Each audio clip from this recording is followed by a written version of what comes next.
거지 같은 계집년아, 청소 다 했으면 썩 꺼져. 작업복 입은 여군을 폭행한 아나무인 사단장. 그녀의 어깨에 달린 별 4개 달린 사성장군 계급을 본 순간 지옥이 시작되는 이야기입니다. 여러분들은 지금 어디에서 어떤 일을 하시면서 청취하고 계신가요? 각자 댓글로 남겨주시면 감사드리겠습니다. 영상 시청하시기 이전에 구독과 좋아요 부탁드립니다. 저희에게 큰 힘이 됩니다. 대한민국 서북부 최전선을 수호하는 인천광역시. 그곳에 자리한 육군 제17보병사단 번개부대의 위세는 사령부 정문을 장식한 거대한 번개 조형물만큼이나 날카로워야 했지만 요즘 부대 분위기는 어딘가 이가 맞지 않는 톱니바퀴처럼 삐걱거렸다. 그 삐걱거림의 중심에는 사단장 우광일 소장이 있었다. 육군 사관학교 출신으로 소위 엘리트 코스만을 밟아온 우광일에게 별 2개가 박힌 견장은 단순한 계급이 아니라 세상을 발 아래 둘 수 있는 권력의 징표였다. 그의 집무실은 그의 성격을 그대로 보여주었다. 남쪽을 향한 거대한 창은 권위의 상징처럼 빛을 빨아들였고 벽 한쪽에는 역대 사단장들의 사진이 걸려 있었지만 우광일의 눈에 그들은 그저 자신을 위한 디딤돌에 불과했다. 그래서 이번에 새로 오는 지작사령관 말이야. 우광일은 두툼한 가죽 의자에 몸을 파묻은 채 발을 책상 위에 아무렇게나 올려놓고 스피커폰으로 통화 중이었다.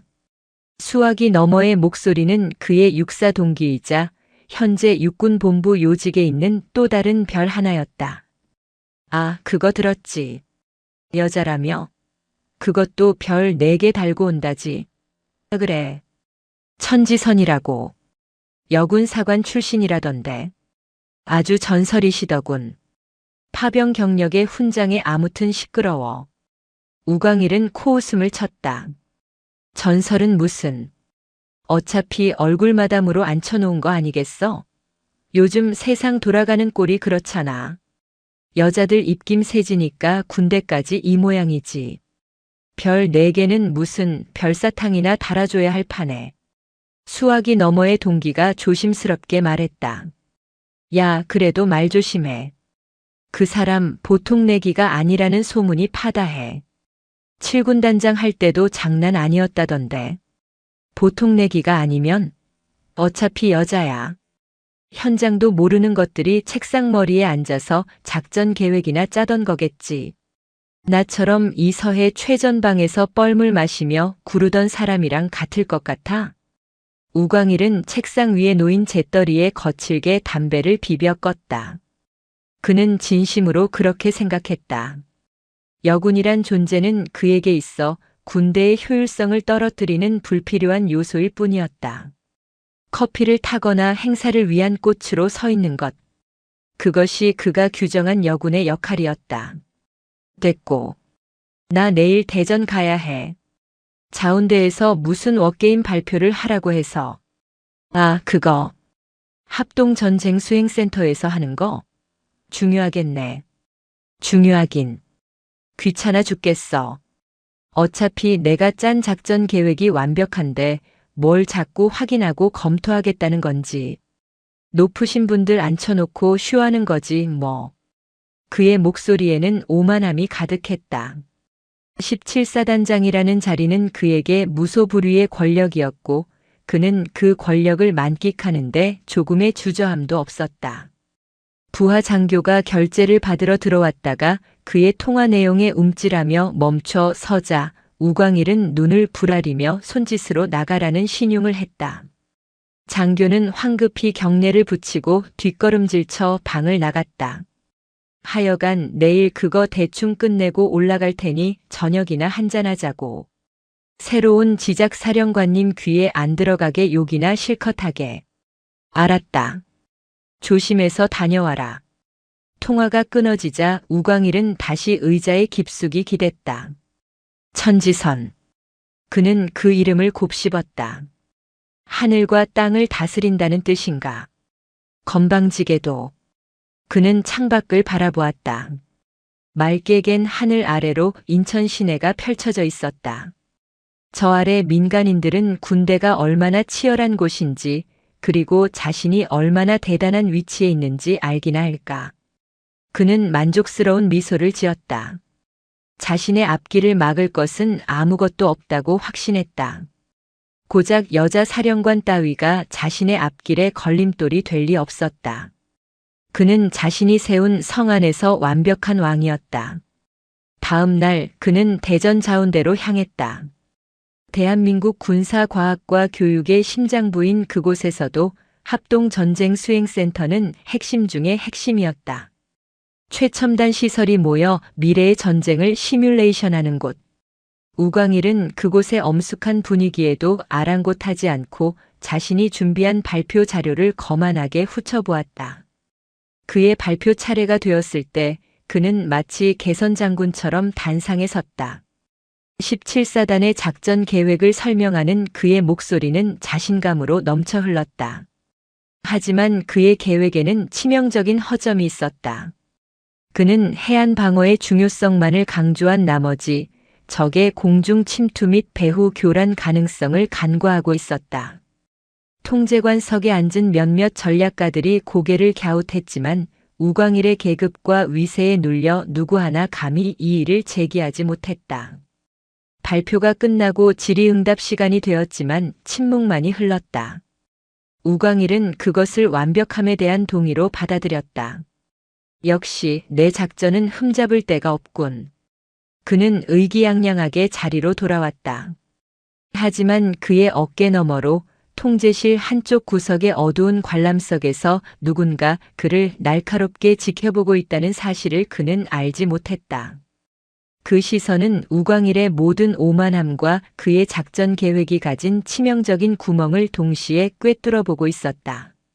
같은 시각 합동전쟁수행센터의 심장부인 중앙통제실. 거대한 스크린이 방의 3면을 채우고 있었고 수십 명의 통제관이 붉고 푸른 점으로 표시된 가상의 전장을 예의주시하고 있었다.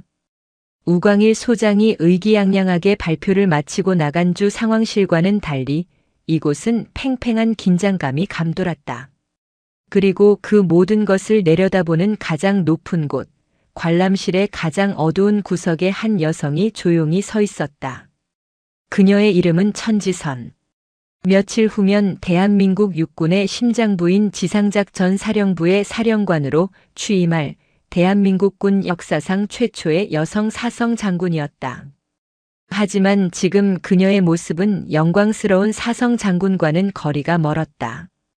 계급장도 이름표도 없는 평범한 육군 신형 훈련복. 머리는 짧게 정돈되어 있었고 화장기 없는 얼굴에는 오랜 군 생활의 흔적이 굳건함으로 새겨져 있었다. 그녀는 공식 취임 전 비공식적으로 군의 핵심 시설들을 점검하고 있었다.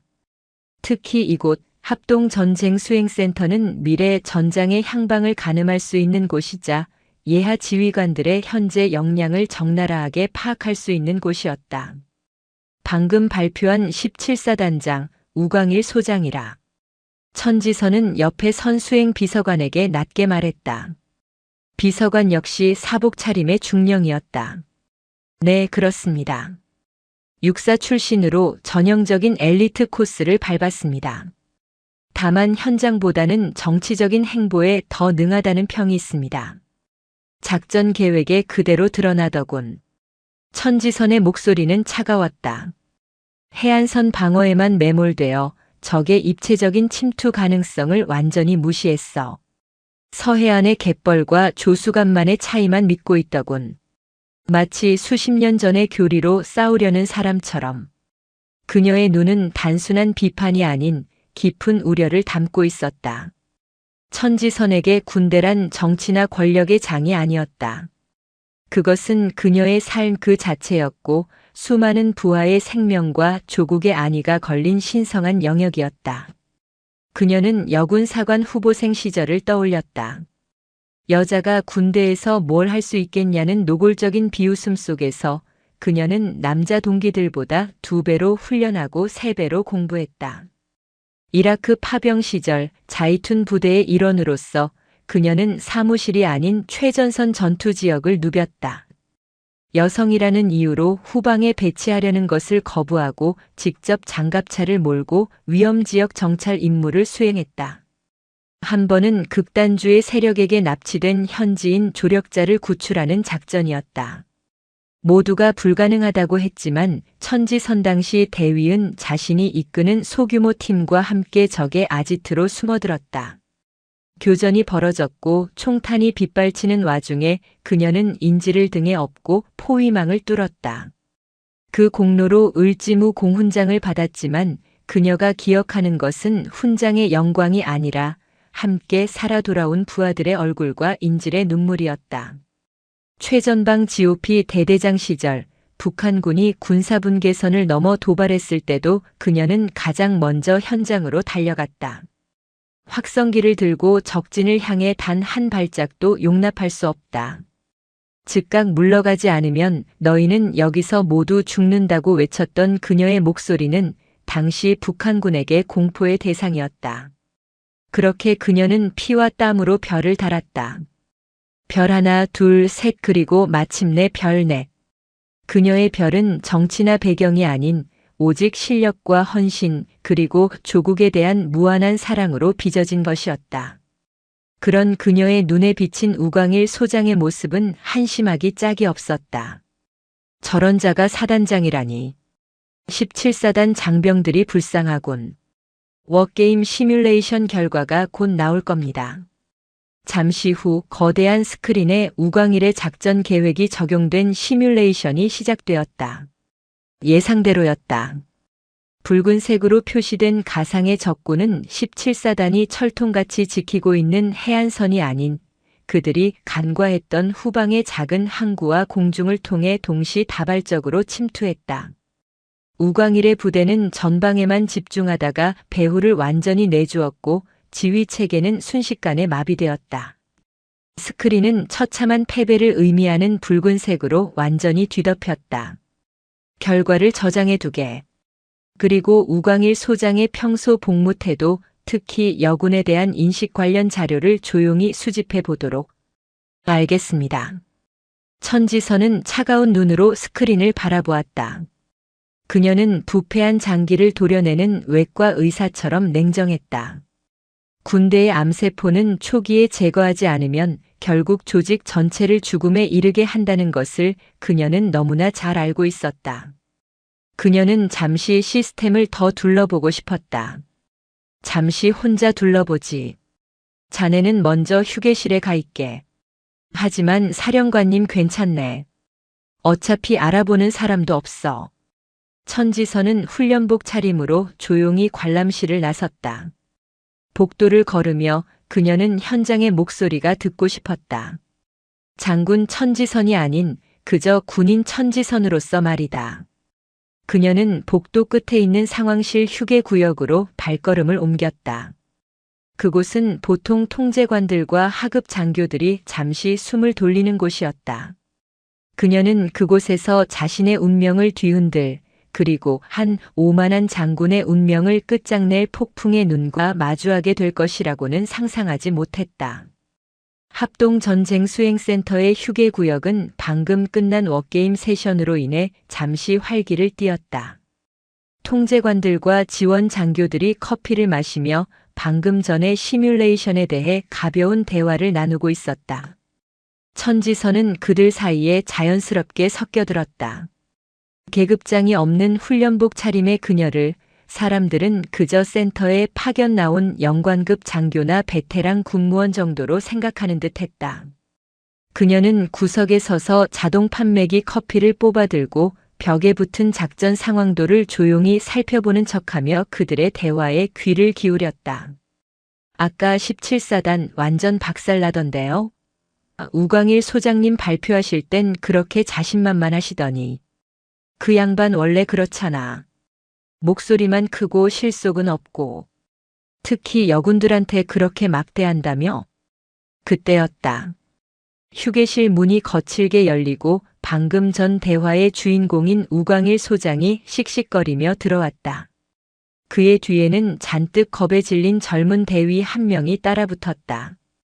우광일은 워게임 결과가 좋지 않았다는 보고를 막 들은 참이었다. 자신의 완벽한 작전이 모니터상에서 처참하게 깨졌다는 사실을 도무지 받아들일 수 없었고 그 분노를 애꿎은 부하에게 터뜨리고 있었다. 야, 너 똑바로 말 안 해. 어떤 놈이 내 작전에 토를 달았어? 감히 이 우광일이 소장 작전 계획을. 휴게실 안은 순식간에 얼어붙었다. 방금 전까지 떠들던 장교들은 모두 입을 다물고 쥐 죽은 듯 조용해졌다. 우광일은 그들의 공포를 즐기기라도 하듯 더욱 기세등등하게 소리쳤다. 이래서 내가 계집들하고는 일을 안 하려고 하는 거야. 오늘 통제관 중에 여자 있었어? 없었어? 꼭 꼼꼼하지도 못한 것들이. 그의 시선이 구석에서 커피를 들고 서 있는 천지선에게 향했다. 훈련복 차림, 짧은 머리, 화장기 없는 얼굴. 우광일의 눈에 그녀는 만만한 여군이거나 혹은 감히 장군들이 있는 곳에 끼어든 아줌마에 불과했다. 그는 자신의 분노를 표출할 새로운 대상을 찾은 맹수처럼 그녀에게 성큼성큼 다가갔다. 어이, 거기 아줌마. 천지선이 천천히 고개를 돌렸다. 그녀의 눈빛은 깊고 고요했다. 여긴 뭐하러 들어왔어? 커피 심부름 왔나? 우광일은 천지선의 손에 들린 종이컵을 툭 쳤다. 뜨거운 커피가 쏟아지며 천지선의 손등을 적셨지만 그녀는 표정 하나 바꾸지 않았다. 아줌마녀나 다 했으면 꺼져. 꼴 보기 싫으니까. 천지선은 붉어진 손등을 닦아낼 생각도 않고 침착하지만 얼음장처럼 차가운 목소리로 말했다. 말씀이 과하십니다. 소장님. 소장님이라는 호칭. 그녀가 자신의 계급을 알고 있다는 사실에 우광일은 잠시 놀랐지만 이내 그것이 자신에 대한 도전이라 받아들였다. 뭐? 인연이 지금 나한테 말대꾸하는 거야? 여기는 신성한 작전 구역입니다. 군인으로서의 품위를 지키시죠. 품위. 그 단어가 우광일의 마지막 이성의 끈을 끊어버렸다. 감히 계급도 없는 것처럼 보이는 여군 나부랭이가 자신에게 군인의 본분을 운운하는 것을 그는 도저히 참을 수 없었다. 이 여군년이 감히 누굴 가르쳐? 내년 상관이 누구야? 우광일의 거대한 손이 천지선을 향해 날아갔다. 그는 망설임 없이 천지선의 훈련복 멱살을 움켜쥐었다. 그리고 그것으로도 분이 풀리지 않는다는 듯 다른 한 손으로 그녀의 짧은 머리채를 거칠게 움켜잡았다. 악! 천지선의 입에서 짧은 신음이 터져나왔다. 머리가 뒤로 꺾이며 두피가 찢어지는 듯한 고통이 밀려왔다. 휴게실에 있던 모든 사람들이 경악했지만 별 2개의 장군이 벌이는 난동 앞에 누구 하나 감히 나서지 못했다. 내가 누군지 알아? 대한민국 17사단장. 육군 소장 우광일이야. 우광일은 천지선의 얼굴을 자기 앞까지 끌어당기며 으르렁거렸다. 침이 튈 정도로 격앙된 목소리였다. 이년아, 너 같은 건 내가 당장 군복 벗길 수 있어. 알아들어? 어디서 감히 장군한테 훈계질이야.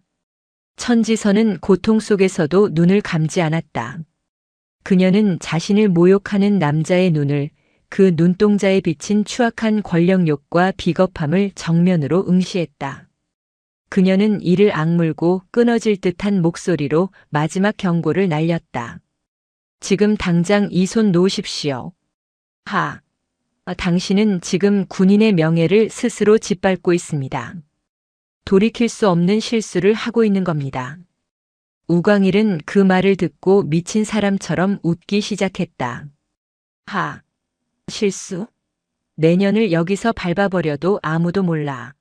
이까짓 여군년 하나 사라진다고 군대가 안 돌아갈 것 같아?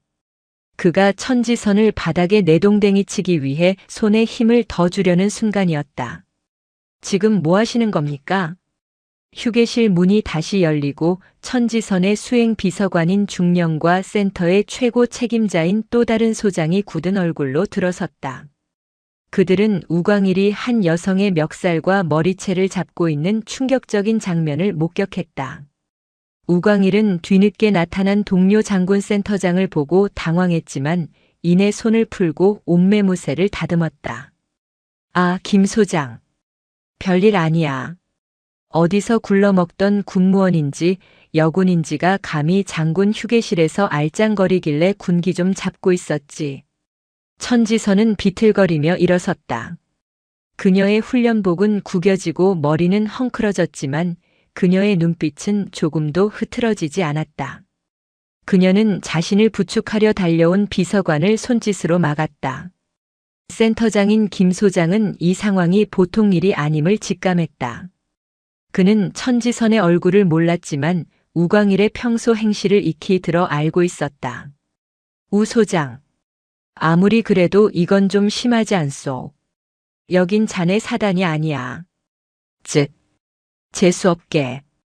우광일은 바닥에 침을 뱉는 신용을 하고는 헝클어진 천지선을 마지막으로 한번 쏘아보고는 휴게실을 거칠게 빠져나갔다. 휴게실에는 무거운 침묵이 감돌았다. 천지선은 아무 말 없이 헝클어진 머리를 정돈했다. 그녀의 뺨에는 우광일의 소나기 힘에 긁힌 붉은 자국이 선명했다. 괜찮으십니까? 김 소장이 조심스럽게 물었다. 천지선은 그를 바라보며 조용히 말했다. 괜찮습니다. 다만 저런 자가 사단장이라니 서해안이 걱정되는군요. 그녀는 김 소장에게 가볍게 목례를 하고 휴게실을 나섰다. 그녀의 뒤를 따르는 비서관의 얼굴은 하얗게 질려 있었다. 사령관님 당장 보고하고 저자를 댔다. 천지선이 복도를 걸으며 말했다. 지금은 아니야. 공식적인 절차를 밟아야지. 하지만 이건 명백한 하극상 아니 장군에 대한 모욕이자 폭행입니다. 알고 있네. 그래서 더더욱 공식적으로 처리해야 해. 그녀의 목소리는 분노로 떨리고 있었지만 그 안에는 강철 같은 의지가 담겨 있었다.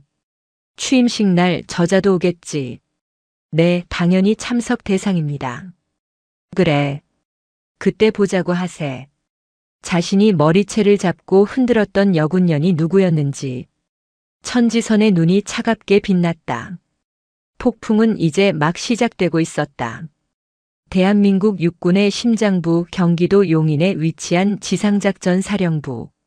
광활하다는 말로도 부족한 연병장은 거대한 녹색 융단처럼 펼쳐져 있었고 그 끝에 선 거대한 본청 건물은 마치 현대적인 요새처럼 위용을 뽐냈다.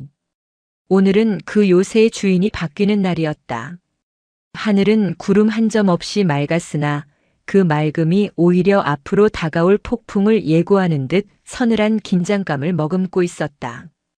연병장 한쪽에 마련된 귀빈석과 예하 지휘관들의 도열석. 그 끄트머리에 제17보 병사단장 우광일 소장도 서 있었다. 빠삐에프하게 달인 정복은 그의 몸에 갑옷처럼 둘렸고 가슴팍에는 그가 평생을 바쳐 모아온 훈장들이 금빛으로 번쩍였다. 하지만 그의 속은 편치 않았다. 어젯밤 마신 술 때문인지 아니면 며칠 전자운대에서 벌인 불미스러운 일 때문인지 머리가 지끈거렸다. 그는 애써 그날의 기억을 지웠다. 그깟 여군년 하나. 감히 소장한테 훈계질을 해? 멱살 좀 잡혔다고 어디 가서 찔찔 짜고 있겠지. 군복 벗었을지도 몰라. 그는 오히려 자신의 위세를 확인한 것 같아 속으로 비웃었다. 그에게 여군이란 특히나 계급도 없는 것처럼 보였던 그 여자는 그저 자신의 권력을 확인하는 도구에 불과했다. 그는 옆에 서 있던 동료 사단장, 육사 동기인 김 소장에게 일부러 들으라는 듯 껄껄거렸다. 이야, 오늘 아주 역사적인 날이야. 안 그런가, 김 소장? 닭이 울면 집안이 망한다더니 이젠 군대에서 암탉이 울게 생겼으니 말이야. 그것도 별 4개짜리 암탉이. 김 소장이 주변 눈치를 살피며 질색하는 표정을 지었다. 우 소장, 말 조심하게. 국방부 장관님의 합참의장님까지 다 오신 자리야. 듣는 귀가 몇 갠데. 들으라고 하는 소리지. 여자 사령관이라. 하. 취임사 하다가 하이힐 굽이나 안 부러뜨리면 다행이지. 전투화는 신을 줄 아는지 몰라. 작전 계획서에 화장품이나 찍어 바르지 않으면 다행이고. 안 그런가? 하하. 그의 천박한 농담에 주변의 몇몇 장군이 어색하게 입꼬리를 올렸지만 대부분은 굳은 표정으로 시계 시작만을 기다렸다. 군악대의 낮은 예행 연습 소리만이 팽팽한 공기 사이를 비집고 들어왔다. 오전 10시 정각. 전원 주목. 의전 장교의 우렁찬 목소리가 연병장 전체에 울려 퍼졌다. 모든 소음이 일순간에 멎었다. 도열한 수천 명의 장병이 부동자세로 얼어붙었다. 국방부 장관님께 대하여 경례. 장관이 입장하고 합참의장이 뒤를 따랐다. 일사불란한 경례와 보고가 이어졌다. 모든 절차가 물 흐르듯 진행되었다. 우광일은 지루하다는 듯 속으로 하품을 삼켰다. 그리고 마침내 그 순간이 왔다. 신임 지상작전 사령관 천지선 대장님 입장. 우광일은 다른 장군들과 마찬가지로 연병장 중앙을 향해 몸을 돌렸다. 보통의 지휘관 이취임식이라면 사령관이 탑승한 검은색 세단이 붉은 카펫이 깔린 곳까지 천천히 들어올 터였다. 하지만 오늘은 달랐다. 우웅우. 하늘을 찢는 듯한 거대한 굉음이 모두의 고개를 들게 했다. 연병장 상공. 대한민국 육군의 주력 기동 헬기 블랙호크 2대가 위용을 과시하며 저공으로 선회하고 있었다. 모든 장병과 귀빈들이 술렁였다. 아니, 웬 헬기야? 우광일이 인상을 찌푸리는 순간 헬기 한 대가 연병장 중앙 정확히 단상 앞 붉은 카펫 수미터 상공에서 정지 비행을 시작했다. 강력한 하강풍이 먼지를 일으키고 장군들의 모자를 날릴 듯 흔들었다. 헬기의 측면 문이 열렸다. 먼저 검은색 특전사 베레모를 쓴 호위병 2명이 로프를 타고 순식간에 지상으로 하강했다. 그들은 완벽한 자세로 착지하여 좌우를 경계하며 헬기를 향해 경례를 붙였다. 그리고 마침내 붉은 카펫이 깔린 트랩 대신 헬기 안에서 한 사람이 모습을 드러냈다. 햇빛을 받아 눈부시게 빛나는 4개의 별. 완벽하게 각 잡힌 정복. 그리고 흔들림 없는 단호한 걸음걸이. 우광일은 자신의 눈을 의심했다. 뭐야? 그는 자신도 모르게 중얼거렸다. 그의 입가에 걸려있던 비웃음이 순식간에 사라지고 얼굴 근육이 딱딱하게 굳어갔다. 신임 사령관이 연단에 가까워질수록 그 윤곽은 며칠 전 자운대 휴게실에서 자신이 모욕했던 그 훈련복 차림의 여성과 정확하게 겹쳐졌다. 아니, 겹쳐지는 정도가 아니었다. 아니야, 그럴 리가 없어. 우광일의 동공이 지진이라도 난 듯 격렬하게 흔들렸다. 그때는 분명 계급장도 없는 초라한 모습이었다. 화장기 없는 얼굴, 짧은 머리. 자신이 아줌마년이라고 불렀던 그 여자. 하지만 지금 단상으로 향하는 저 여성은 대한민국 육군 수십만 대군을 지휘하는 지상작전 사령관, 별 4개의 대장 천지선이었다. 그가 멱살을 잡았던 바로 그 여자. 그가 머리채를 움켜쥐었던 바로 그 여군. 그가 이년아, 내가 누군지 알아? 소장 우광일이야. 라고 고함을 쳤던 바로 그 사람. 세상의 맙소사. 우광일은 온몸에 피가 역류하는 듯한 현기증을 느꼈다. 다리가 후들거리고 숨이 가빠왔다. 옆에 있던 김 소장이 우 소장? 안색이 왜 그래? 어젯밤에 달렸나? 하고 물었지만 그 소리는 아득하게 멀리서 들리는 이명처럼 뭉개졌다. 천지선 대장은 국방부 장관으로부터 부대기를 이양받았다. 그녀의 동작은 절도 있었고 그 어떤 남성 장군보다도 위엄이 넘쳤다. 그녀가 연단에 서서 마이크를 잡았다. 우광일은 숨을 쉴 수 없었다. 존경하는 국민 여러분, 그리고 사랑하는 국군 장병 여러분. 그녀의 목소리. 며칠 전 자신의 소나귀에 잡혀 고통 속에서도 당신은 돌이킬 수 없는 실수를 하고 있습니다라고 말하던 바로 그 목소리였다.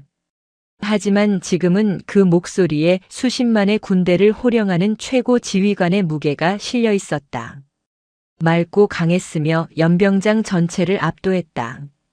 오늘 본인은 대한민국 지상작전 사령관의 중책을 맡아 이 자리에 섰습니다. 그녀의 시선이 도열한 예하 지휘관들을 천천히 훑었다. 저의 군 생활은 단 한 번도 여성이라는 이유로 특별 대우를 받거나 뒤로 물러서지 않았던 시간이었습니다. 이라크의 사막에서, 소말리아의 바다에서, 그리고 비무장지대의 철책 앞에서 저는 오직 군인 천지선으로 존재했습니다. 그녀의 말 한마디 한마디가 우광일의 심장을 얼음 송곳으로 찔러대는 듯 했다. 이라크? 소말리아?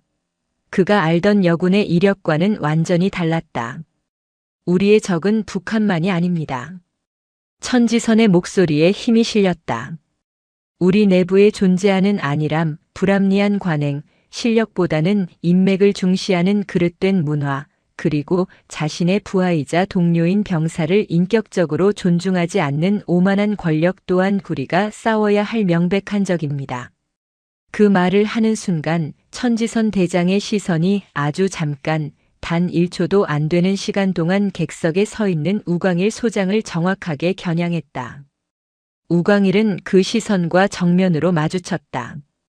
그것은 며칠 전 휴게실에서 고통을 참으며 자신을 노려보던 그 눈빛이었다. 하지만 그때와는 비교할 수 없는 수십만 대군의 생사여 탈권을 쥔 최고 지휘관의 서슬 퍼런 위엄이 면도날처럼 날카로운 분노가 담겨 있었다. 우광일은 자신도 모르게 흡 하고 숨을 삼켰다. 그는 본능적으로 느꼈다. 자신의 군 생활이, 아니 자신의 인생이 방금 끝장났다는 것을. 취임사가 끝나고 하늘에서 축포가 터졌다. 공군 블랙이글스 편대가 오색 연기를 뿜으며 축하 비행을 펼쳤다. 장병들은 환호했지만 우광일의 귀에는 그 모든 소리가 자신의 몰락을 알리는 조종처럼 들렸다. 그는 식은땀으로 축축해진 정복깃을 매만지며 어떻게든 이 자리를 빠져나가고 싶었지만 발이 땅에 붙어버린 듯 움직일 수 없었다. 그는 지옥의 문이 열리는 소리를 들었다. 취임식이 끝나고 장관과 합참의장 등 최고 위급 인사들이 퇴장한 뒤 지상작전 사령부 본청 내에 가장 크고 화려한 승전홀에서 예하 지휘관들의 신고 및 축하를 겸한 간단한 다과회가 열렸다. 높은 천장에는 거대한 샹들리에가 금빛 빛을 쏟아냈고 벽에는 역대 사령관들의 초상화가 걸려 있었다. 홀 안은 어깨에 별을 단 장군들로 가득했다. 대한민국의 모든 야전군 지휘관이 한자리에 모인 그야말로 별들의 잔치였다. 하지만 오늘의 주인공은 명확했다. 천지선 대장. 그녀는 홀 중앙에 서서 자신에게 다가오는 장군들과 악수를 나누며 담소를 나누고 있었다. 그녀의 주변에는 보이지 않는 힘의 장이 형성된 듯 했다. 우광일은 그 힘의 장에서 가장 먼 구석, 거대한 화분 뒤에 숨어 있었다. 그는 지금 당장 이 홀을 뛰쳐나가 인천의 사단 사령부로 도망치고 싶었다. 하지만 그럴 수 없었다. 신임 사령관에게 정식으로 신고를 하지 않고 자리를 뜨는 것은 그 자체로 또 다른 학명으로 비칠 수 있었다. 그는 덜덜 떨리는 손으로 샴페인 잔을 집어들었지만 입술까지 가져갈 수가 없었다. 잔을 든 손이 너무 심하게 떨려 금방이라도 샴페인을 쏟을 것 같았다. 그의 얼굴은 빳빳하게 다린 정복 셔츠보다 더 하얗게 질려 있었다. 어떻게 해야 하지? 가서 무릎이라도 꿇어야 하나? 아니, 여기서 무릎을 꿇으면. 그의 머릿속은 수만 가지 생각으로 뒤엉켰지만 단 하나의 해결책도 떠오르지 않았다. 그는 자신이 저지른 일이 얼마나 끔찍한 것인지 이제야 실감했다. 그는 자신이 소장이라는 사실에 취해 감히 하늘을 향해 주먹질을 한 것이었다. 그때 천지선 대장의 수행 비서관육군 대령이 단상에 올라 마이크를 잡았다. 잠시 주목해 주시기 바랍니다. 지금부터 신임 사령관님께 예하 지휘관들의 공식적인 축하 인사 및 신고가 있겠습니다. 호명되는 순서대로 군단장님들부터 차례로 나와주시기 바랍니다. 우광일의 심장이 발밑으로 떨어졌다. 충성. 수도군단장 중장 박종혁. 신임 사령관님의 부임을 진심으로 축하드립니다. 고맙습니다, 박 군단장. 수도군단의 역할이 막중합니다. 어깨가 무겁겠군요. 지난번 군단 기동 훈련 보고서는 잘 봤습니다. 인상적이더군요. 감사합니다. 더 열심히 보필하겠습니다. 줄은 길었다. 삼성 장군인 군단장들이 먼저, 그리고 이성 장군인 사단장들이 그 뒤를 이었다. 우광일은 계급상 사단장들 중에서도 중간쯤에 위치해 있었다. 한 걸음 한 걸음 앞으로 나아갈 때마다 마치 사형장으로 끌려가는 죄수처럼 다리가 천근만근 무거워졌다. 그는 자신보다 앞선 장군들이 천지선 대장과 나누는 대화를 들으며 경악했다. 1군단장 김중장. GOP 경계 시스템 보완건은 내가 합참에 있을 때부터 지켜보던 겁니다. 예산 문제 내가 직접 챙기겠습니다. 5포 병여단장 이준장. 신형 다연장 로켓 배치 계획에 차질이 없도록 하세요. 특히 탄약고 방호 시설이 미흡하다는 보고가 있습니다. 7기동 군단장 최중장. 지난번 연합훈련 때 미군 측에서 최 군단장 칭찬이 자자하더군. 내가 어깨가 으쓱했습니다. 그녀는 모든 것을 알고 있었다. 각 부대의 현안 장비 배치 상황, 심지어 지휘관 개개인의 성향까지. 그녀는 그저 상징으로 그 자리에 앉은 것이 아니었다. 그녀는 모든 것을 꿰뚫어보고 완벽하게 군을 장악하고 있었다. 우광일이 여자라는 이유로 폄하했던 그 시간 동안 그녀는 누구보다 치열하게 준비하고 있었던 것이다. 우광일의 차례가 점점 가까워졌다. 그의 등줄기에는 식은땀이 폭포수처럼 흘렀다. 정복 안쪽이 축축하게 젖어드는 불쾌한 감각이 공포심을 더욱 부채질했다. 다음. 제17보병 사단장. 비서관의 목소리가 들렸다. 우광일은 발이 바닥에 붙어버린 듯 움직이지 않았다. 뒤에 있던 장군이 그의 등을 떠밀었다. 우 소장? 뭐해? 차례잖아. 우광일은 거의 반쯤 떠밀리듯 천지선 대장의 앞으로 나아갔다. 그는 차마 그녀의 얼굴을 정면으로 쳐다보지 못했다. 그의 시선은 그녀의 어깨에 달린 눈부시게 빛나는 4개의 별에 고정되었다. 며칠 전 자신이 그렇게나 비웃었던 그 여자의 어깨에 달린 자신이 평생을 바쳐도 만져보지 못할지도 모를 그 무게였다. 충성. 우광일은 거의 기어들어가는 목소리로 경례를 붙였다.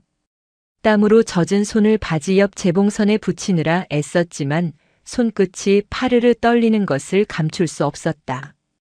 제17보병 사단장 소장 우광일. 신임 사령관님의 부임을 축하드립니다.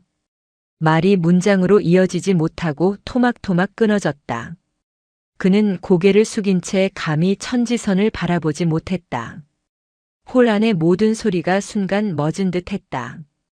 주변의 다른 장군들도 우광일의 부자연스러운 태도와 그를 바라보는 천지선 대장의 미묘한 표정 변화를 감지했다. 천지선은 아무 말 없이 그를 내려다보았다. 1초, 2초, 5초. 시간이 영원처럼 흘러갔다. 천지선은 그 어떤 말도 하지 않았다. 그저 싸늘한 시선으로 죄인처럼 고개를 숙인 우광일의 정수리를 꿰뚫어 볼 뿐이었다. 홀 안의 모든 장군들이 숨을 죽였다. 우광일은 이 침묵이 천마디의 욕설이나 질책보다 더 끔찍하다는 것을 깨달았다. 그는 차라리 그녀가 자신을 때리거나 당장 끌어내라고 소리치길 바랐다. 마침내 천지선이 입을 열었다. 그녀의 목소리는 방금 전 다른 장군들에게 말하던 온화함은 단 1%도 남아있지 않은 얼음장 그 자체였다. 우광일 소장. 네. 네, 사령관님. 우광일이 화들짝 놀라며 고개를 들었다. 그리고 그는 얼어붙었다. 천지선의 눈. 그녀는 웃고 있지 않았다. 분노하고 있지도 않았다. 그녀의 눈에는 그 어떤 감정도 담겨 있지 않았다. 그것은 마치 벌레를 보는 듯한 차갑고 무기질적인 시선이었다. 17사단. 인천. 서북부 최전방. 수도권의 관문. 아주 막중한 임무를 맡고 있군요. 네. 그렇습니다. 사령관님. 그런데 우 소장은 천지선이 한 걸음 다가왔다. 우광일은 자신도 모르게 뒷걸음질 칠 뻔했다. 목소리에 힘이 하나도 없군요. 네. 며칠 전에 들었던 목소리와는 아주 다릅니다. 사령관님. 그것은 우광일의 얼굴이 하얗게 질리다 못해 파랗게 변해갔다. 이가 딱딱 부딪히는 소리가 홀 전체에 울릴 것만 같았다. 천지선은 그의 귀에만 들릴 정도로 낮지만 뼈를 울리는 목소리로 속삭였다. 그때는 손에 힘이 아주 좋던데. 그녀의 시선이 우광일의 두 손에 머물렀다. 며칠 전 자신의 멱살과 머리채를 잡았던 바로 그 손. 아닌가? 내가 잘못 기억하고 있나? 천지선은 우광일의 떨리는 눈동자를 정면으로 응시하며 마지막 한마디를 내리꽂았다. 소장. 소장이라는 단어는 더 이상 존경의 호칭이 아니었다. 그것은 그의 한계를 규정짓는 차가운 낙인이었다. 아! 우광일은 아무 말도 하지 못했다. 그는 그 자리에 얼어붙어 입만 뻐끔거렸다. 그는 수백 명의 동료 장군들이 보는 앞에서 완벽하게 그리고 처절하게 공개 처형당했다. 천지선은 더 이상 그에게 시선을 주지 않았다. 그녀는 우광일의 어깨 너머를 바라보며 마치 그가 거기에 존재하지 않는다는 듯이 외쳤다. 다음. 우광일은 다리에 힘이 풀려 그 자리에 주저앉을 뻔했다. 비서관이 그를 부축하는 척하며 거칠게 밀어냈다. 비켜주시죠, 우 소장님. 그는 넋이 나간 사람처럼 비틀거리며 홀을 빠져나왔다. 등 뒤로 다른 장군들의 수군거림이 비수처럼 날아와 박혔다. 방금 봤나? 우 소장 얼굴.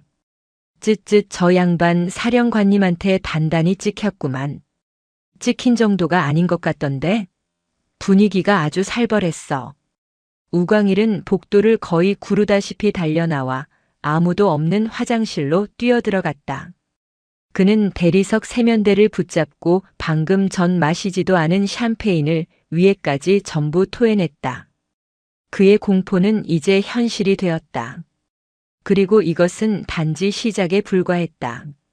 우광일은 도망치듯 용인의 지상작전 사령부를 빠져나왔다. 운전병이 운전하는 이성 장군용 세단 뒷좌석에서 그는 평생 느껴본 적 없는 치욕과 공포에 몸을 떨었다. 유리창 밖으로 스쳐 지나가는 풍경은 그의 눈에 들어오지 않았다.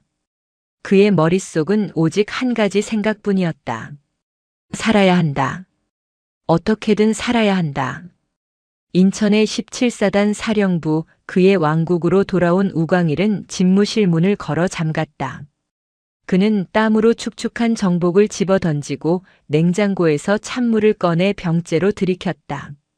하지만 갈증은 가시지 않았고 심장의 광난 같은 고동은 멈추지 않았다.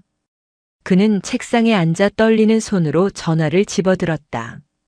그가 수십 년간 군 생활을 하며 쌓아올린 인맥을 총동원할 시간이었다.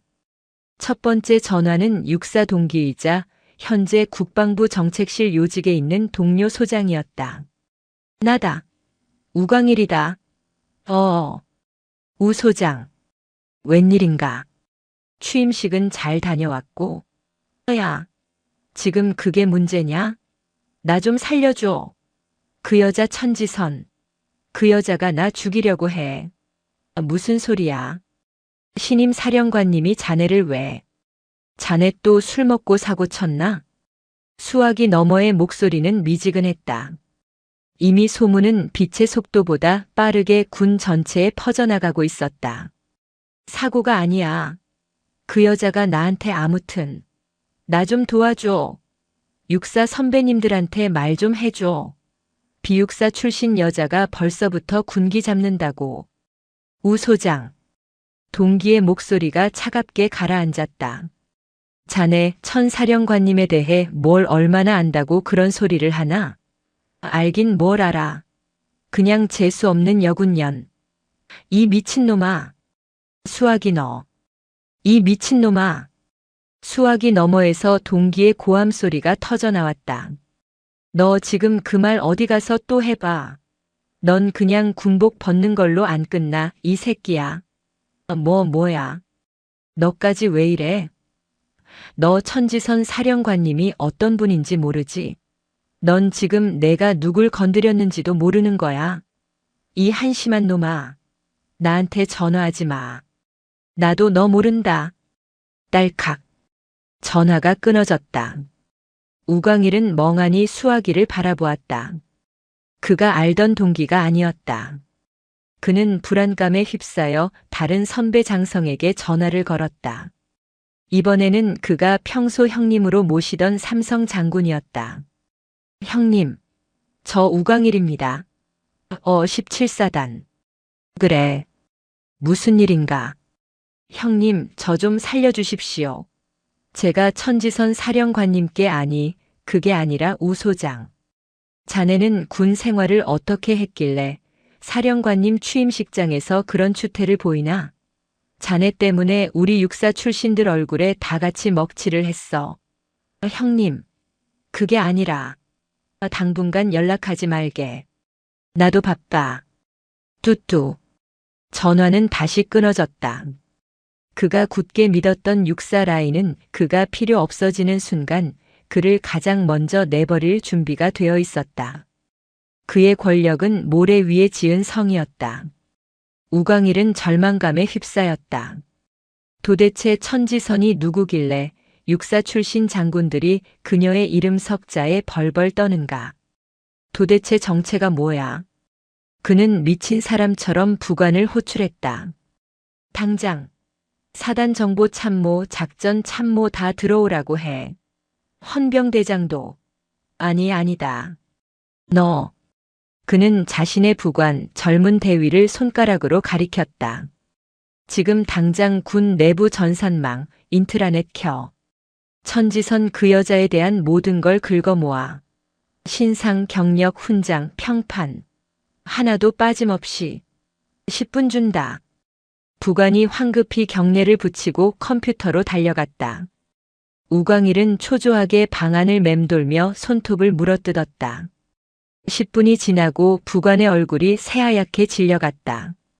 사단장님 찾았어? 뭐야? 말해. 이것은. 부관이 프린터에서 출력된 종이 몇 장을 떨리는 손으로 우광일에게 건넸다. 우광일은 거칠게 서류를 빼앗아 들었다. 그리고 그의 눈은 그 종이 위에 박힌 활자들을 따라가며 점점 더 커져갔다. 인물정보 천지선 대장, 현 지상작전 사령관. 출신 여군사관 비육사 출신. 주요 경력. 육군 특수전사령부 제707 특수임무단 중대장 여군 최초. 동티모르 파병 상록수 부대 작전장교. 이라크 평화 재건 4단 자이툰 부대 민사작전 장교 작전 중 교전 및 아군 구출 공로 을지무공 훈장 수훈. 육군 제1보병 4단 전진부대 GOP 대대장 여군 최초 복무 중 북한군 도발 현장 지휘 충무무공 훈장 수훈. 미국 육군 지휘참모대학 최우수 졸업 여군 최초. 합동참모본부 작전본부 작전 2처장. 육군 제7기동군단 북진선봉 군단장 삼성장군 여군 최초. 한미연합군사령부 작전참모부 차장. 주요 훈장 을지무 공훈장, 충무무 공훈장, 보국훈장 천수장 외 다수. 군내 별명 강철의 여왕, 얼음심장, 걸어다니는 작전계획. 우광일의 손에서 서류가 떨어졌다. 그의 입이 멍하니 벌어졌다. 707 특임단, 이라크 교전, GOP 대대장. 그가 평생을 여자들이나 하는 일이라며 폄하했던 보직들과는 차원이 달랐다. 그것들은 대한민국 군대에서 가장 위험하고 가장 치열하며 가장 강력한 군인들만이 갈 수 있는 자리였다. 특히 GOP 대대장은 우광일 자신도 육사 출신임에도 불구하고 기피했던 최전방 중의 최전방 보직이었다. 그녀는 진짜였다. 그가 육사 동기들과 어울려 정치줄을 대고 상급자에게 아부하며 편한 보직을 골라 다닐 때 천지선은 이라크의 사막에서 총알이 빗발치는 전투를 치르고 있었다.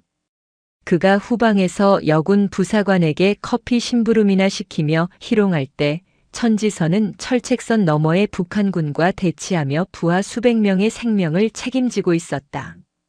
그는 자신이 폄하했던 비육사 출신이라는 꼬리표가 그녀에게는 실력의 증표였음을 깨달았다. 그녀는 인맥이 아닌 피와 땀 그리고 목숨을 건 공로로 별을 달았던 것이다. 을지무 공훈장, 충무무 공훈장, 그것은 전쟁 영웅에게나 주어지는 훈장이었다. 우광일은 자신이 무슨 짓을 했는지 이제야 깨달았다. 그는 단순히 여성 장군을 모욕한 것이 아니었다. 그는 군 전체가 존경하는 살아있는 전설이자 전쟁 영웅의 머리채를 잡고 흔든 것이었다. 그는 단순히 상관에게 대든 것이 아니었다. 그는 자신과는 비교조차 할 수 없는 참군인의 명예에 똥칠을 한 것이었다. 아! 우광일은 신음소리를 내며 책상에 머리를 쳐박았다. 공포는 이제 절망으로 변해 있었다. 바로 그때 그의 집무실에 설치된 사령관과 직통으로 연결되는 붉은색 전화기가 찢어지는 듯한 소음과 함께 울리기 시작했다. 끼리리리링. 우광일은 심장이 멎는 듯한 충격으로 전화기를 바라보았다. 그 전화기는 평생 한 번도 울린 적이 없었다. 그것은 오직 지상작전 사령관이 예하 사단장에게 직접 그리고 긴급하게 명령을 하달할 때만 울리는 전화였다. 그것은 지옥으로부터의 호출이었다. 끼리리리리링. 우광일의 집무실을 찢는 듯한 소음이었다. 그것은 단순한 전화벨 소리가 아니었다. 평범한 전화기에서 나는 전자음이 아니라 구식 기계가 마찰하며 내지르는 신경을 긁어대는 날카로운 비명이었다. 그의 집무실 책상 한편에 위험이라기보다는 불길한 장식품처럼 놓여있던 붉은색 전화기. 지상작전 사령관과 예하 핵심 사단장을 잇는 오직 전시나 그의 준하는 최악의 비상사태에만 울린다는 직통 회선. 우광일은 그 소리에 심장이 문자 그대로 멎는 것을 느꼈다.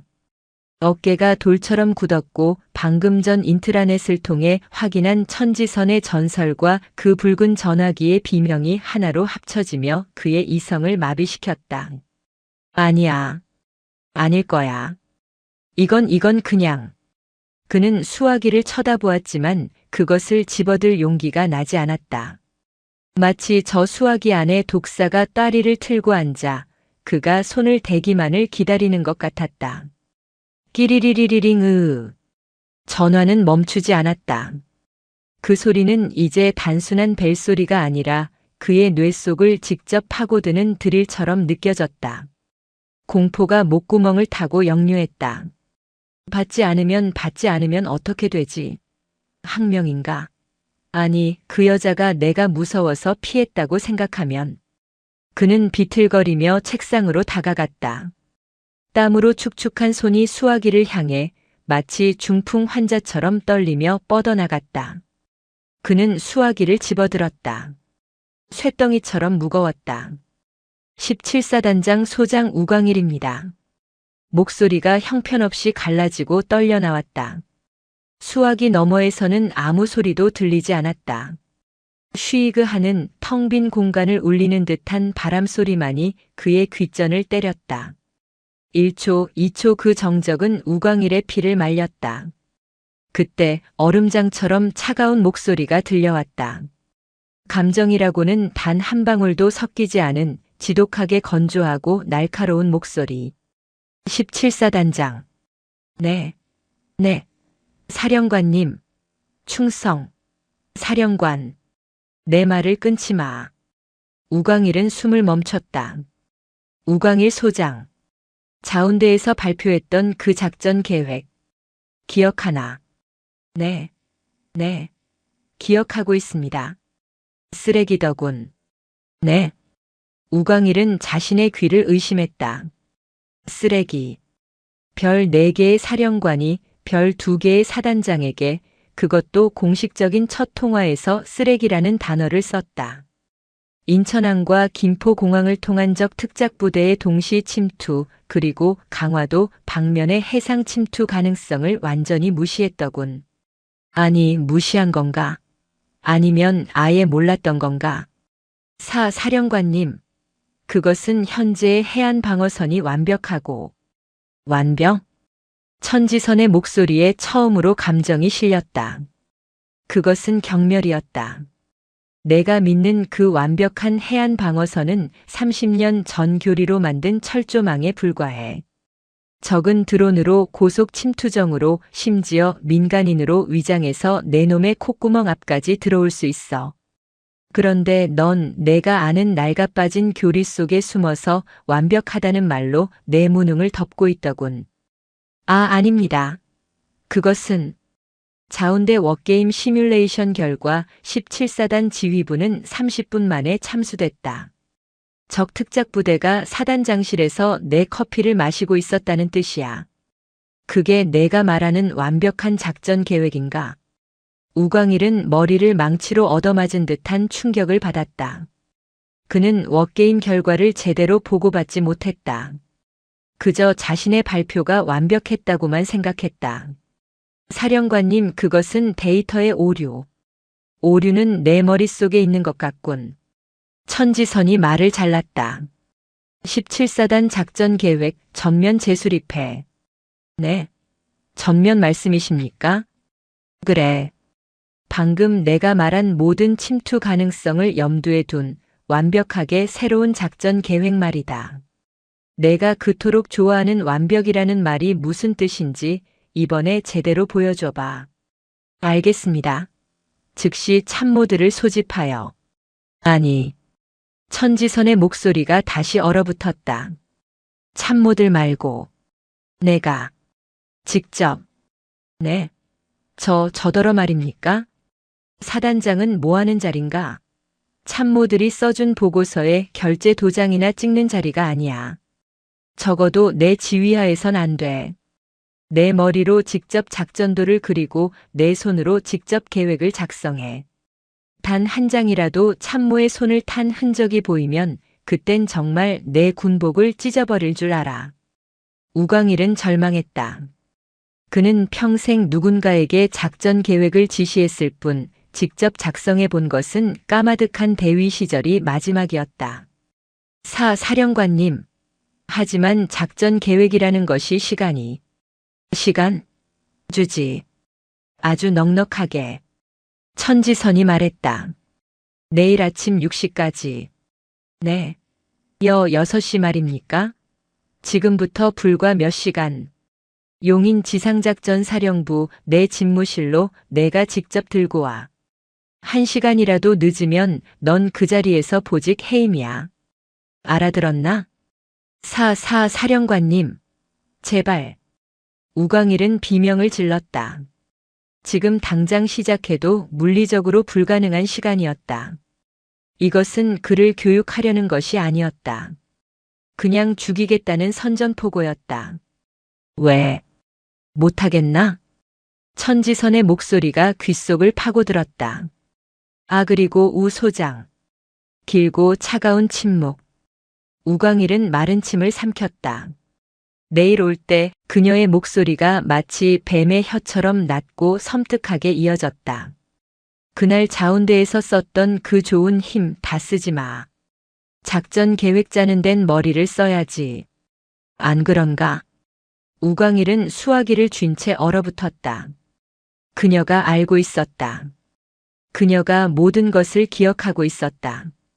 이 모든 것이 그날의 멱살과 머리채에서 시작된 치밀하고 잔혹한 복수국임을 확인시켜 주었다. 딸칵. 전화가 끊어졌다. 우광일은 수화기를 든 채 그 자리에 멍하니 서 있었다. 수화기에서 뚜우뚜우 하는 공허한 신호음이 울렸다. 그는 천천히 수화기를 내려놓았다. 아! 그는 책상 모서리를 붙잡았다. 다리에 힘이 풀려 주저앉을 것 같았다. 작전 계획 60가지 용인으로. 그는 미친 사람처럼 머리를 흔들었다. 부관, 부관, 당장 들어와. 문이 박살날 듯 열리고 부관이 뛰어들어왔다. 사단장님, 부르셔. 작전 참모, 정보 참모, 아니 사단 참모진 전원. 5분 내로 내 집무실로 집합시켜. 당장. 전원 비상이다. 우광일의 왕국이었던 17사단 사령부는 그날 밤 단 한 사람을 위한 지옥으로 변했다. 그는 참모들을 닥달했다. 당장 인천항 주변 지도를 가져와. 적 특작부대 침투 예상로. 그런 게 있었어? 왜 나한테 보고 안 했어? 작전 참모 대령의 얼굴이 굳었다. 사단장님, 몇 달 전 제가 직접 결제 올렸던 서해안 신종 위협 대비 보고서입니다. 그때 사단장님께서 쓸데없는 짓 하지 말고 훈련이나 시키라고 하셨습니다. 뭐? 이 자식이 지금. 우광일은 참모의 멱살이라도 잡을 듯이 달려들었지만 멈칫했다. 천지선의 목소리가 환청처럼 들렸다. 머리를 써야지. 그는 부들부들 떨며 손을 내렸다. 그는 깨달았다. 자신의 참모들조차 이미 자신을 경멸하고 있다는 것을. 그들은 알고 있었다. 우광일이 끝났다는 것을. 우광일은 난생 처음으로 자신의 집무실에서 자신의 부하들 앞에서 처절한 무력감과 고립감을 맛보았다. 그는 참모들을 모두 내보내고 거대한 작전도 앞에 홀로 섰다. 어디서부터 손을 대야 할지 아무것도 알 수 없었다. 그가 알던 작전은 그저 해안선 사수뿐이었다. 드론, 사이버전, 비대칭 침투 그 모든 것이 그에게는 외계어처럼 생소했다. 그는 밤새 A사 용지를 수십 장 구겨버렸다. 땀과 눈물로 범벅이 된 얼굴로 그는 어린아이처럼 엉엉 울고 싶었지만 울 시간조차 없었다. 새벽 4시. 우광일은 마침내 무언가를 완성했다. 그것은 작전 계획이라기보다는 겁에 질린 학생이 억지로 채워넣은 숙제에 가까웠다. 그는 자신이 봐도 한심한 그 종이 뭉치를 들고 일어섰다. 밤새 한숨도 자지 못한 그의 얼굴은 죽은 사람처럼 창백했다. 차 준비해. 용인으로 간다. 그는 지옥의 아가리 속으로 스스로 걸어 들어가야 했다. 이것이 벼락의 시작이었다. 인천에서 용인으로 향하는 고속도로. 새벽에 여명이 밝아오고 있었지만 우광일 소장의 전용 세단 뒷좌석은 칠흑 같은 어둠보다 더 차가웠다. 그는 빠삐에프하게 다려진 전투복 차림이었지만 밤샘과 절망에 찌든 얼굴은 누더기나 다름없었다. 그의 눈은 붉게 충혈되었고 턱은 공포로 인해 미세하게 떨리고 있었다. 그의 손에는 고작 서너 장짜리, 그가 밤새 쥐어짜낸 작전 계획이 들려 있었다. 그것은 변명문에 가까웠다. 현재의 병력으로는 불가능함, 추가 장비 지원이 필요함, 참모진의 보좌가 절실함. 그는 이 종이 조각이 자신을 구원해주지 못할 것임을 알았다.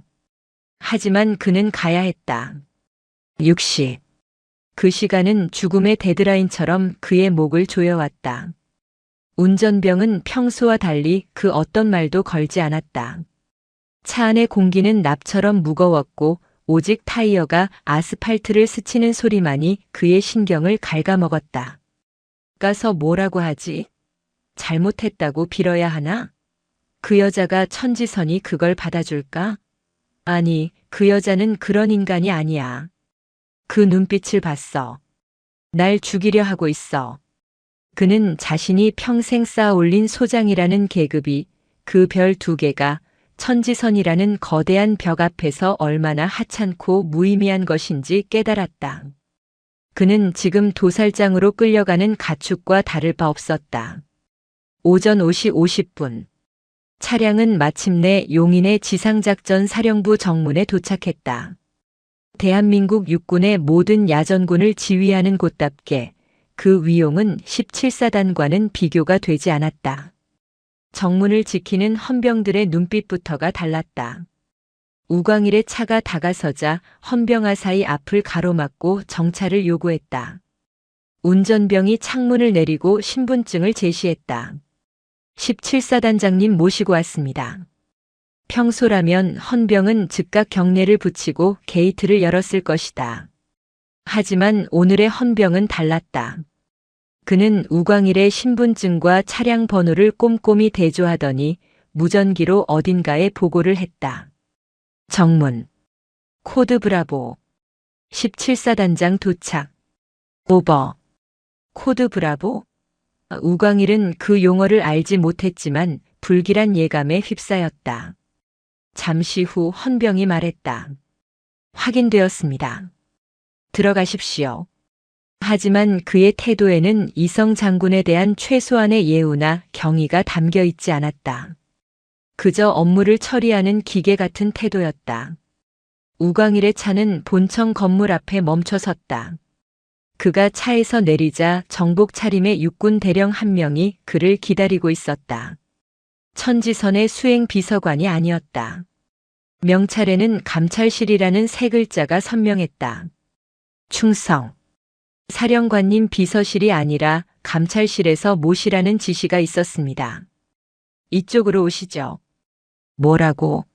감찰실? 우광일의 심장이 쿵 내려앉았다.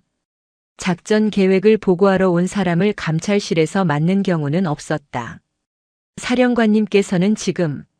사령관님께서는 현재 합참의장님 주관의 긴급 화상 회의 중이십니다. 대령이 우광일의 말을 잘랐다. 일단 저희 사무실에서 대기하셔야겠습니다. 우광일은 저항할 수 없었다. 그는 감찰실 대령을 따라 본청 건물의 지하로 향했다. 그가 향한 곳은 사령관 집무실이 아니라 창문 하나 없는 흰색 형광등만이 차갑게 빛나는 작은 대기실이었다. 방 안에는 딱딱한 철제 의자 2개와 작은 테이블 하나가 전부였다. 여기서 기다리시죠. 사령관님 회의가 끝나는 대로 연락드리겠습니다. 이봐, 김대령, 나 17사단장이야. 감히 이성 장군을 이런 창고 같은 곳에. 우 소장님. 감찰실 대령이 안경을 고쳤으며 그의 말을 막았다. 여기는 지상작전 사령부입니다. 그리고 저는 명령을 수행 중입니다. 불만 사항이 있으시면 나중에 공식적인 절차를 통해 제기하십시오. 그럼. 쾅. 문이 닫혔다.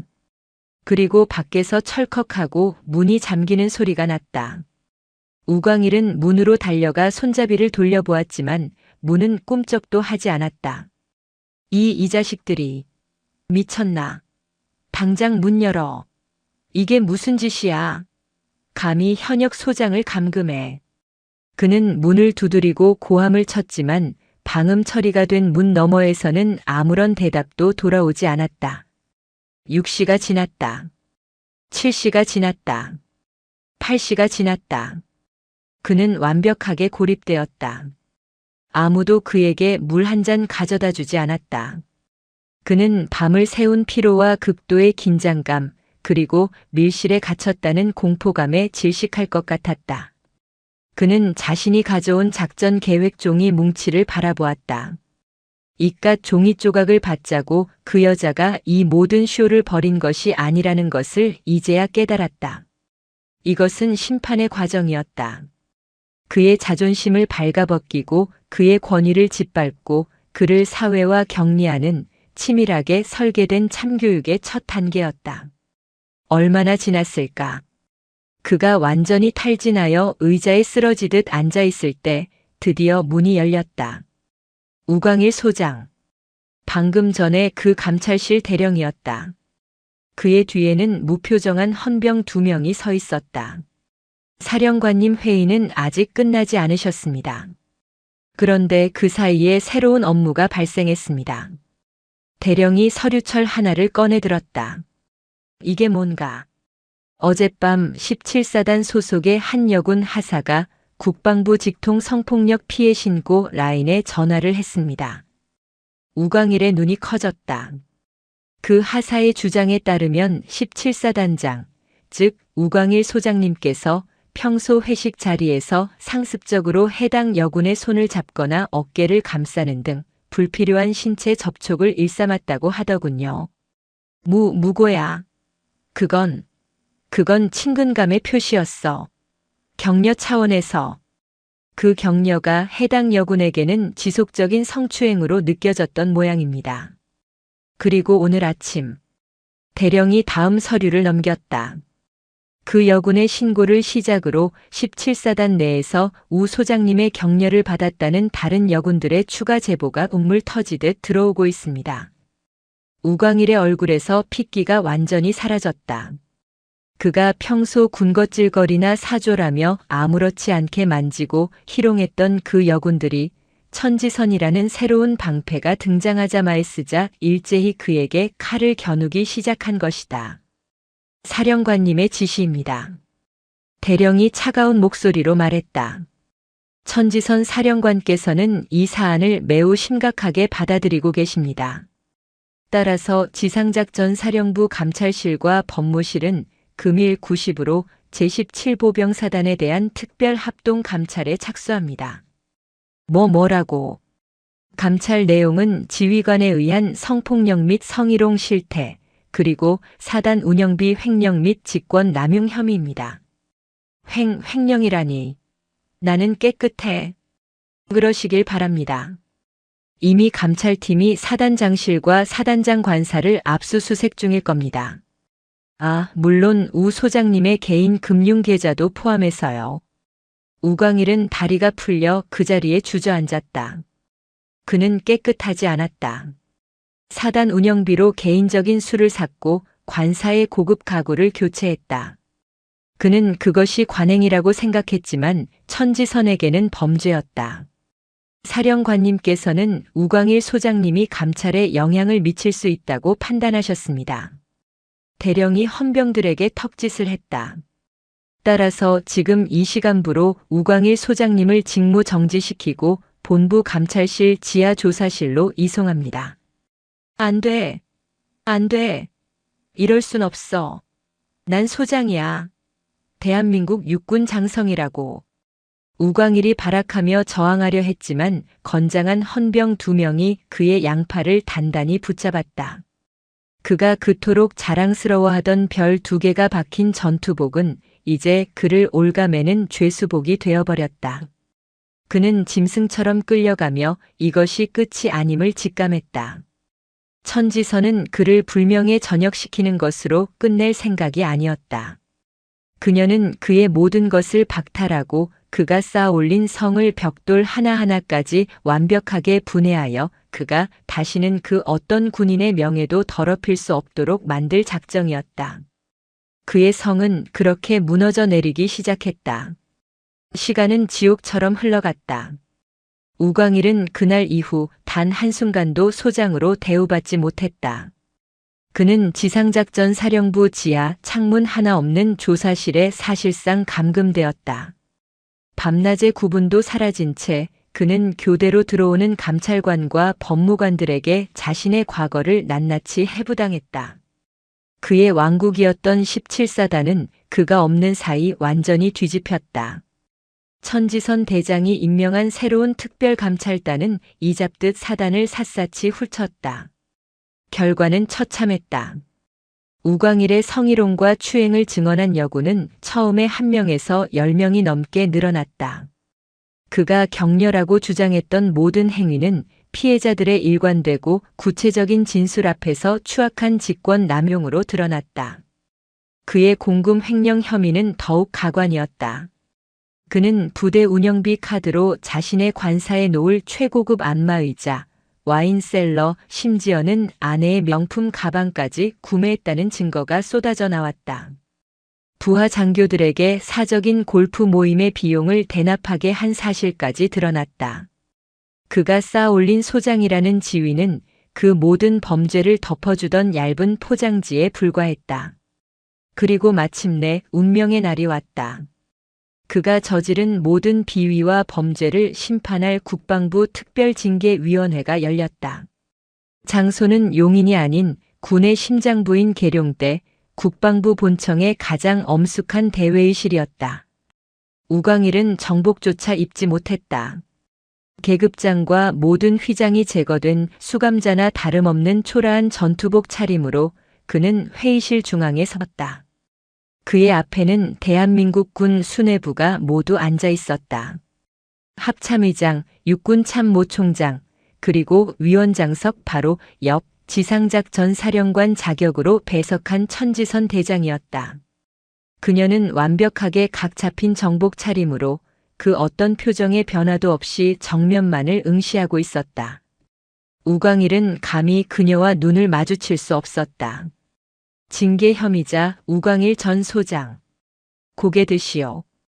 위원장인 합참의장의 목소리가 회의실을 울렸다. 우광일이 떨리는 고개를 들었다. 지금부터 징계 혐의자 우광일에 대한 국방부 특별징계위원회를 시작하겠습니다. 법무관이 일어나 얼음처럼 차가운 목소리로 그의 죄목을 하나하나 낭독하기 시작했다. 하나. 품위 유지 위반 및 성군기 문란. 총 12명의 부하 여군에 대한 상습적인 성희롱 및 강제추행. 하나. 직권 남용. 부하 장교들에게 사적인 용무 지시 및 금품 갈취. 하나. 공금 횡령. 총액 1억 3천만 원 상당의 부대 운영비 사적 유용. 죄목이 낭독될 때마다 회의실에 앉은 다른 장군들의 표정이 싸늘하게 굳어갔다. 그리고 마지막. 법무관이 잠시 숨을 골랐다. 회의실의 모든 시선이 그에게 집중되었다. 상관 폭행 및 모욕. 회의실이 술렁였다. 공금 횡령이나 성희롱은 비리의 영역이었지만 상관 폭행은 군의 근간을 뒤흔드는 반역에 가까운 범죄였다. 피징계인은 신임 지상작 전 사령관, 천지선 대장의 공식 취임 전 자운대 합동전쟁수행센터에서 천지선 대장의 신분을 알지 못했다는 이유로 그분의 멱살을 잡고 머리채를 움켜쥐는 등 현역 사성 장군에게 차마 입에 담을 수 없는 폭언과 폭행을 가하였음. 이상입니다. 모든 것이 까발려졌다. 우광일은 다리가 풀려 그 자리에 쓰러질 것 같았다. 그는 자신이 끝났음을 직감했다. 불명예 전역은 물론이고 군 형법에 따라 당장 구속되어 실형을 살아도 할 말이 없는 상황이었다. 피징계인. 할 말 있습니까? 합참의장이 물었다. 우광일은 마지막 지푸라기라도 잡는 심정으로 천지선을 향해 무릎을 꿇으려 했다.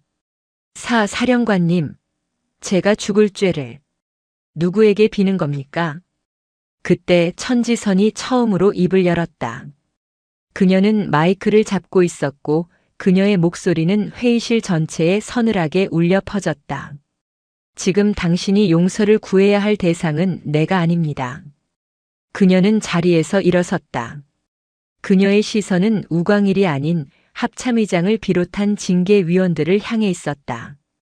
위원장님, 그리고 여러 장군님들. 저는 오늘 이 자리에 피해자로 선 것이 아닙니다. 지상작전 사령관으로서 이자의 상관으로서 섰습니다. 그녀의 목소리에는 그 어떤 분노나 슬픔도 담겨 있지 않았다. 오직 강철 같은 의지만이 담겨 있었다. 우광일. 저자는 군인이 아닙니다. 그는 군복을 입고 군인의 명예를 더럽히며 자신의 사리사욕을 채운 범죄자입니다.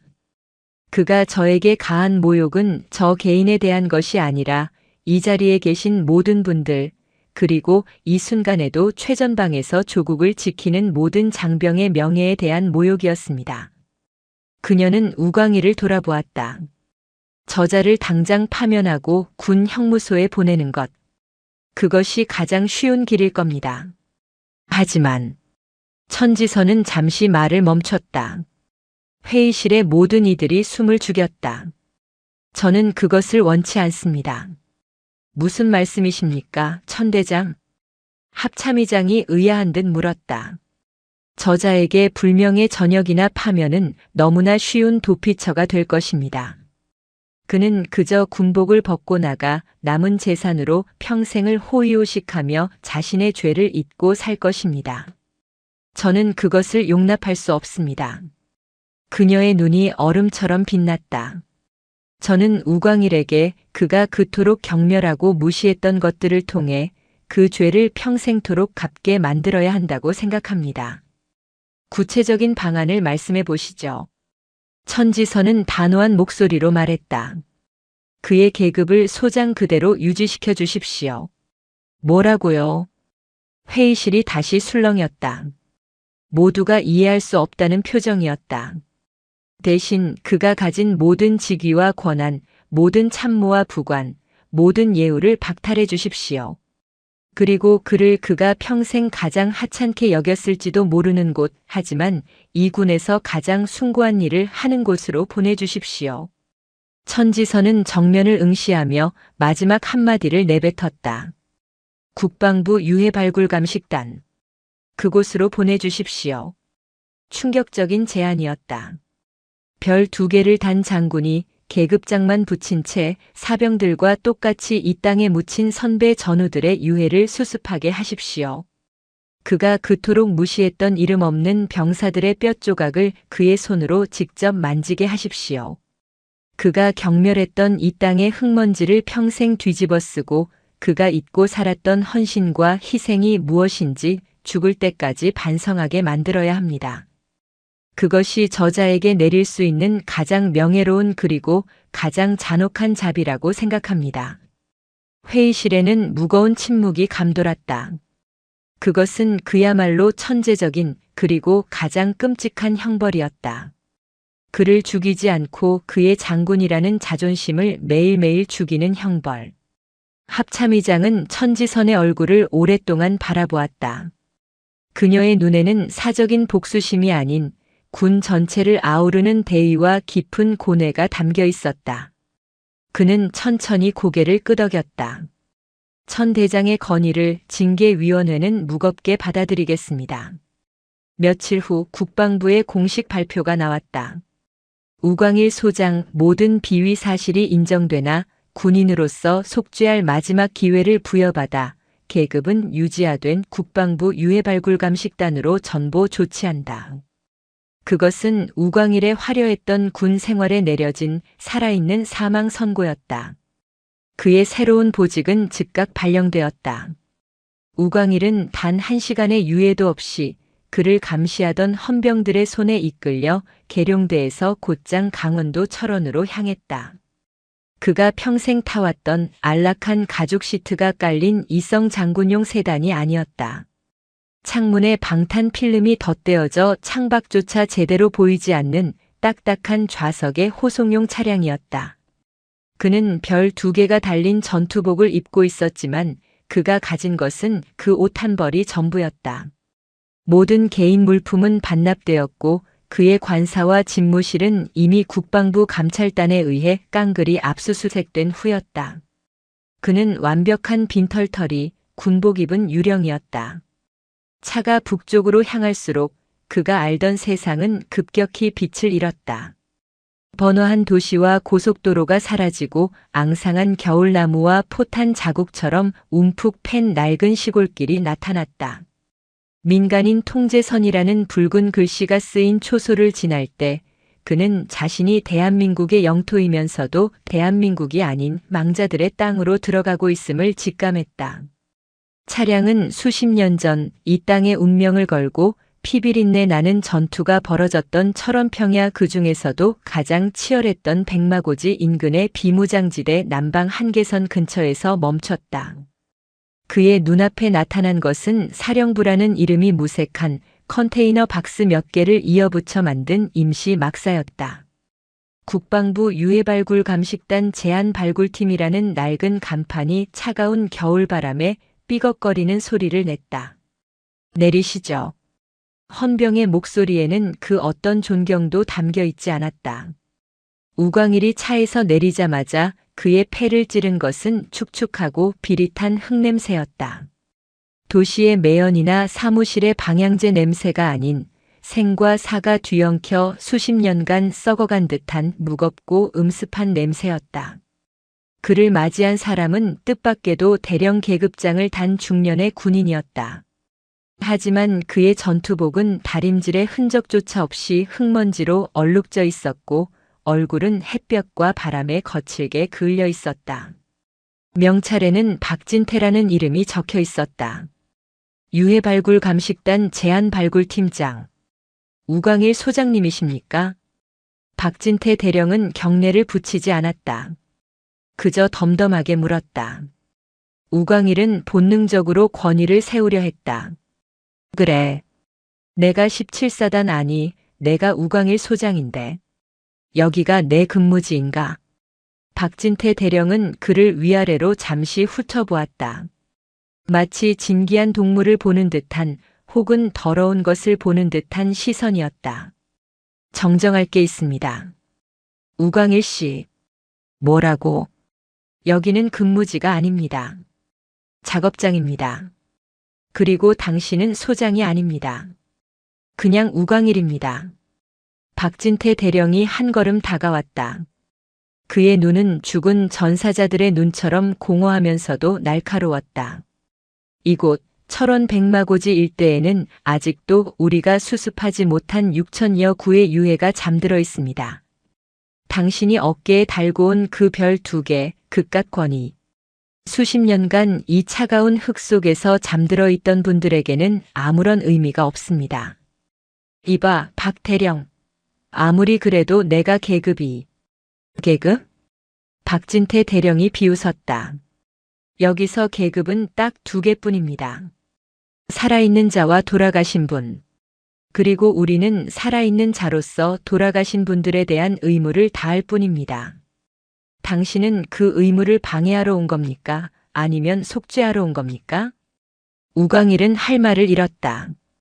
그의 별 2개는 이 흙먼지 날리는 황량한 땅에서 아무런 힘도 발휘하지 못했다. 사령관님의 명령서를 받았습니다. 박진태 대령이 서류 한 장을 흔들었다. 천지선 사령관님의 지시입니다. 우광일 소장에게는 그 어떤 행정 업무도 지휘 권한도 부여하지 말 것. 오직 가장 낮은 곳에서 가장 기본적인 임무만을 수행하게 할 것. 이라고 하셨더군요. 그는 우광일의 어깨를 툭툭 쳤다. 별 2개가 달린 견장을 먼지떨이처럼 털어내는 신용이었다. 환영합니다. 우광일 작업병. 당신의 숙소는 저기 3번 컨테이너입니다. 사병들과 함께 쓰시면 됩니다. 아침 6시 기상 7시 작업 시작입니다. 늦지 마시죠. 우광일은 그가 가리킨 3번 컨테이너를 바라보았다. 낡고 녹슨 철제문. 그는 그 문을 여는 순간 자신의 인생이 완벽하게 끝났음을 깨달았다. 컨테이너 안은 좁았고 2층 침대 몇 개가 전부였으며 젊은 병사들의 땀 냄새와 퀴퀴한 흙 냄새가 진동했다. 그날 밤 그는 잠들지 못했다. 사단장 관사의 폭신한 거위털 침대가 아닌 삐걱거리는 철제 침대에 누워 그는 처음으로 천지선이라는 여자가 얼마나 무서운 사람인지 뼛속까지 깨달았다. 그녀는 그를 죽이지 않았다. 그를 감옥에 보내지도 않았다. 그녀는 그의 모든 것을 빼앗은 채 그가 가장 경멸했던 바로 그 흙바닥에 던져 넣었다. 살아있는 시체로 매일 자신의 죄를 마주하게 만들었다. 다음 날 새벽 동이 트기도 전 우광일은 난생 처음으로 차가운 물에 전투복을 빨아 입는 병사들 틈에서 덜덜 떨며 아침을 맞이했다. 식사라고 나온 것은 밥알이 돌처럼 굴러다니는 찐밥과 멀건 김칫국이 전부였다. 그는 작업 현장으로 향하는 트럭 짐칸에 다른 병사들과 함께 구겨져 실렸다. 병사들은 감히 그에게 말도 걸지 못했다. 별 2개를 단 장군이 자신들과 똑같은 작업복 심지어 더러운 옷을 입고 삽한 자루를 들고 짐칸에 앉아 있다는 이 비현실적인 상황에 그들은 공포와 혼란에 질려 있었다. 발굴 현장은 지옥도 그 자체였다.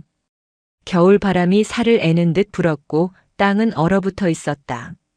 거기 우광일 씨, 삽 들고 뭐해? 저쪽 3구역 흙판에. 작업 현장을 지휘하는 상사의 고함 소리가 날아왔다. 소장님이라는 호칭은 그 어디에도 없었다. 우광일은 떨리는 손으로 삽을 잡았다. 평생 결제 서류에 사인만 하던 그의 손은 단단한 흙을 파내기에 너무나도 연약했다. 그는 삽자루에 온 체중을 실었다. 퍽! 삽은 얼어붙은 땅을 튕겨내고 그의 무릎을 쳤다. 악! 그가 비명을 지르며 나뒹굴었다. 쯧쯧 저 양반 삽질도 하나 못하네. 멀리서 병사들의 수군거림이 들렸다.